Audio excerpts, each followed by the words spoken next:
Ukraine के मंत्री ने पुतिन को कहा हिटलर। पुतिन के आदेश पर रूस की परमाणु हथियार हुए तैयार। कीव को घेर कर हो रहे हमले, मची है तबाही। दोस्तों, हम आपको बता दें कि यूक्रेन के मंत्री ने पुतिन को एक ऐसे तानाशाह से कंपेयर कर दिया है जिसको इतिहास कभी भी भुला नहीं सकता है। यहाँ पर यूक्रेन के एक मंत्री ने प्रेस कॉन्फ्रेंस के दौरान बताया कि यूक्रेन में कितने लोगों की मौत हो गई और साथ ही उन्होंने बोला कि पुतिन एक ऐसा इंसान है जो कि हिटलर से कम नहीं है। पुतिन भी एक हिटलर जैसा ही व्यक्ति है। जैसा कि आपको पता भी होगा, हिटलर अपने भाषण की वजह से जाना जाता था। आज के इस वीडियो में हम थोड़ा हिटलर के बारे में जानते हैं और समझने की कोशिश करते हैं कि यहाँ पर यूक्रेन के मंत्री ने पुतिन की तुलना हिटलर से क्यों की। दोस्तों, जब भी पूर्व जर्मन तानाशाह एडोल्फ हिटलर का जिक्र होता है, एक सवाल जो सबके मन में उठता है वो यह है कि आखिर हिटलर जैसे व्यक्तित्व के मालिक यूरोप के एक प्रबुद्ध देश के शासक और लाखों लोगों के चहेते कैसे बन गए। इस सवाल का जवाब ढूंढने के लिए न केवल उस समय के हालात, खासकर पहले विश्व युद्ध में जर्मनी की हार और 1930 के दशक की आर्थिक मंदी को समझना जरूरी है, बल्कि हिटलर के नेतृत्व के स्वरूप को भी समझना होगा। हिटलर के नेतृत्व के उस पहलू पर गौर करना शायद मौजूदा समय में भी बहुत ही प्रासंगिक है। हिटलर उस समय के आम नेता नहीं थे जो कर कम करने या बेहतर स्वास्थ्य सुविधा मुहैया कराने का वादा करते थे। वे तो एक धार्मिक नेता की तरह लोगों को मुक्ति दिलाने का वादा करते थे। पहले विश्व युद्ध से पहले उन्हें कोई नहीं जानता था। वे एक मामूली आदमी थे जो कि ना किसी से करीबी रिश्ते बना पाते थे, ना ही लोगों से बौद्धिक बातें कर सकते थे और जो नफरत और पूर्वाग्रह में भरे हुए थे। लेकिन पहले विश्व युद्ध में जर्मनी की हार के बाद हिटलर ने जब म्यूनिख में भाषण दिया तो उनकी कमजोरियों को ही उनकी ताकत समझा जाने लगा। हिटलर के अंदर जो नफरत की भावना थी वो हजारों जर्मन वासियों की भावना से मेल खाती थी, जो कि वर्साई संधि के शर्तों से अपमानित और शर्मिंदा महसूस कर रहे थे। उसी तरह हिटलर का एक अच्छा वक्ता ना होना उनके व्यक्तित्व की ताकत बन गई और उनकी बड़ी बड़ी बातों के कारण उन्हें एक महान व्यक्ति कहा जाने लगा जो कि भीड़ से अलग अपनी सोच रखता था। लेकिन इन सबसे ज्यादा महत्वपूर्ण बात यह थी कि हिटलर जर्मन की जनता से संवाद कर सकता था और इसे ही कई लोग हिटलर का करिश्मा कहने लगे। 1920 के दशक में हिटलर को सुनने वाले एमिल क्लिन के अनुसार हिटलर इतने करिश्माई हो गए थे कि वो जो भी कहते थे लोग उस पर विश्वास करते थे। लेकिन बहुत से ऐसे लोग भी थे जिन्हें हिटलर जरा भी नहीं भाते थे। 1920 के दशक में जब जर्मनी की अर्थव्यवस्था अच्छी थी तो हिटलर को केवल कुछ कट्टरपंथी ही पसंद करते थे। यहाँ तक कि 1928 के चुनाव में हिटलर की नाजी पार्टी को केवल 2.6% वोट मिले थे। लेकिन अगले 5 से भी कम वर्षों में हिटलर जर्मनी के चांसलर और सबसे जाने माने राजनीतिक पार्टी के नेता बन गए थे। और इस बीच में जो सबसे बड़ा बदलाव हुआ था वो बदलाव जर्मनी की अर्थव्यवस्था में हुआ था। 1929 की आर्थिक मंदी के कारण जर्मनी के बैंक तबाह हो गए थे और बड़े पैमाने पर बेरोजगारी बढ़ गई थी। नाजी पार्टी के एक समर्थक जूटा रियुडिजर कहती है कि जो लोग भूखे थे बहुत दिन चल रहे थे। हिटलर के बयानों से लोगों को लगता था कि वो सारी समस्याओं से मुक्ति दिला देंगे। मुझे भी लगने लगा था कि यह हिटलर एक ऐसा आदमी है जो अपने लिए कुछ नहीं सोचता है, सिर्फ जर्मन लोगों की भलाई के बारे में सोचता है। हिटलर लाखों जर्मन वासियों से कहते थे कि वे आर्य हैं और इसलिए वे खास है और दूसरी सभी नस्लों से बेहतर है। हिटलर ने प्रजातंत्र से अपनी नफरत और राजनीतिक फायदे के लिए हिंसा के इस्तेमाल में यकीन को कभी नहीं छिपाया, लेकिन उन्होंने केवल कम्युनिस्टों और यहूदियों को ही जर्मनी का दुश्मन करार दिया और उन्हीं के विरुद्ध बोलते थे।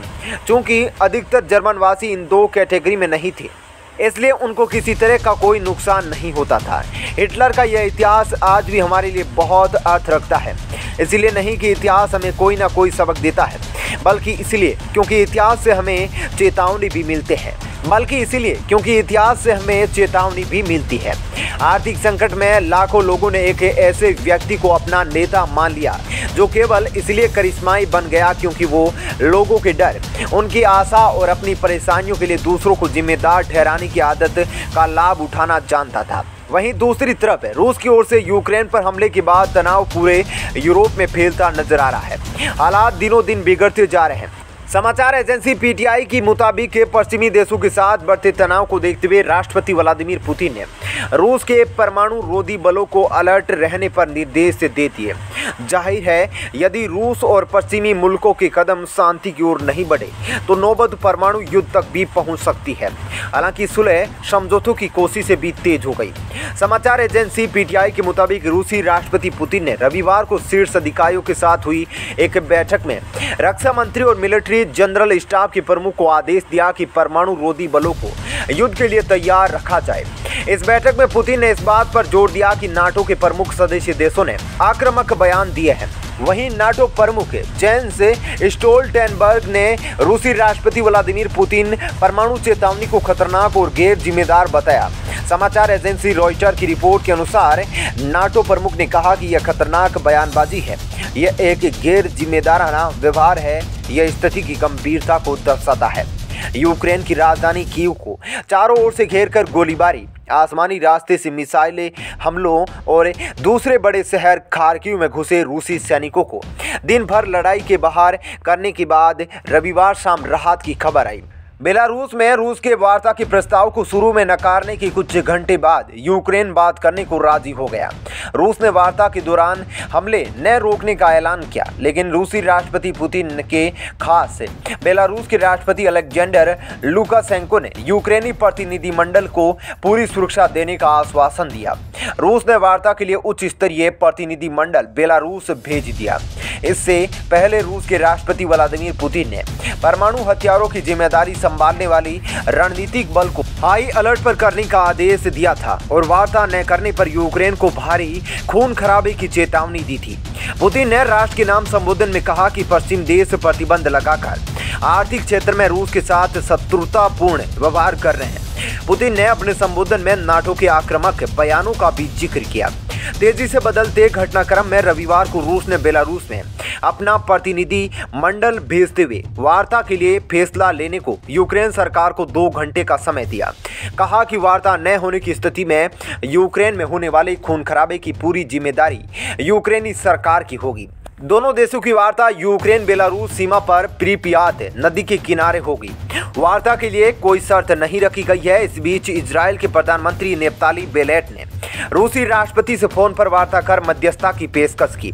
अमेरिका की खास इजराइल के प्रस्ताव पर अभी रूस की प्रतिक्रिया नहीं आई है। खार्किव में घुसे रूसी सैनिक रविवार को पूरे दिन यूक्रेन के सैनिकों से भिड़े। भारी खून खराबे और नुकसान के बाद शाम को यूक्रेनी सेना रूसी सैनिकों को बाहर करके खार्किव को बचाने में कामयाब रही। लड़ाई के दौरान रूसी सैनिकों के हमले में गैस की मोटी पाइपलाइन फट गई। इससे बड़े इलाके में आग फैल गई। आग को नियंत्रित किया जा रहा है। रीजनल गवर्नर ओले साइनेगुबोव ने खार्किव पर पूरा नियंत्रण होने की बात कही है।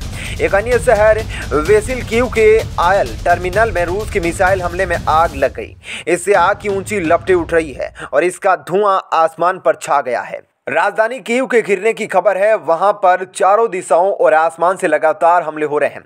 राष्ट्रपति व्लादिमीर जेलेंस्की ने राजधानी नहीं छोड़ने का ऐलान किया है और नागरिकों से देश को बचाने के लिए युद्ध में कूदने का आह्वान किया है। यूक्रेन की रक्षा उपमंत्री हन्ना मालियार ने रूस के 4300 सैनिक मार गिराने का दावा किया है। कहा कि रूस के 146 टैंक, 27 लड़ाकू विमान, 26 हेलीकॉप्टर और सैकड़ों अन्य वाहन व हेलीकॉप्टर उपकरण नष्ट कर दिए गए हैं। जबकि रूस ने कहा कि उसकी सेना के हमले में यूक्रेन के 800 सैन्य ठिकाने, 14 airfield, 19 command post, 24 S-300 air defence system और 48,000 स्टेशन नष्ट हुए हैं।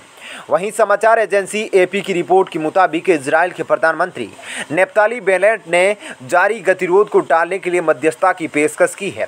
क्रेमलिन की ओर से जारी बयान के मुताबिक बेनेट ने रविवार को फोन पर रूसी राष्ट्रपति व्लादिमीर पुतिन से कहा कि इजराइल मध्यस्थ की भूमिका निभाने को तैयार है। हालांकि रूस की ओर से यह जानकारी नहीं दी गई है कि पुतिन ने उनकी पेशकश स्वीकार की है या नहीं। वहीं यूक्रेन के राष्ट्रपति व्लादिमीर जेलेंस्की का भी कहना है कि वह शांतिपूर्ण वार्ता के लिए तैयार है। दूसरी ओर रूस और यूक्रेन के बीच जारी लड़ाई तेज होती जा रही है। यूक्रेन के मंत्री ने पुतिन को हिटलर नाम दिया है। क्या यह नाम पुतिन को जस्टिफाई करता है या नहीं? आप हमें अपनी राय लिखकर कमेंट बॉक्स में बता सकते हैं। जय हिंद।